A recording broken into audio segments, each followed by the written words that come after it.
ఇండస్ట్రీలో హిట్ వస్తే చాలు, తమ సినిమా అంత కలెక్ట్ చేసింది, అన్ని రికార్డ్స్ బ్రేక్ చేసింది, అన్ని సెంటర్స్లో ఇన్ని రోజులు ఆడిందని గొప్పగా చెప్పుకుంటున్నారు ప్రొడ్యూసర్స్. కానీ ఓ సినిమా ఫ్లాప్ అయితే మాత్రం చెప్పుకోవడం కాదు కదా, కనీసం దాని ఊసే ఎత్తరు. కానీ తాజాగా ఒకప్పుడు టాప్ ప్రొడ్యూసర్గా ఎదిగిన వైజయంతి మూవీస్ అధినేత సి అశ్విని దత్ ఓ సినిమా వల్ల తాను ఎంత నష్టపోయాడో ఓ ఛానల్కి ఇచ్చిన ఇంటర్వ్యూలో చెప్పుకున్నాడు. అవును, 2011లో మెహర్ రమేష్ దర్శకత్వంలో ఎన్టీఆర్ హీరోగా నిర్మించిన శక్తి సినిమా వల్ల 25 కోట్లు లాస్ వచ్చిందని తెలిపాడు అశ్విని దత్. ఆ దెబ్బతో సినిమాలు చేయడమే తగ్గించానని కూడా ఈ ఇంటర్వ్యూలో చెప్పుకొచ్చాడు అశ్విని దత్.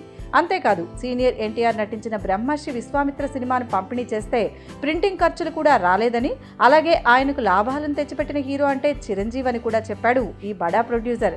అలాంటి ఈ స్టార్ ప్రొడ్యూసర్ మళ్ళీ చాలా కాలం తర్వాత మహేష్ బాబు హీరోగా దిల్ రాజుతో కలిసి వంశీ పైడిపల్లి డైరెక్షన్లో ఓ బిగ్ మూవీని ప్రొడ్యూస్ చేయనున్నాడు.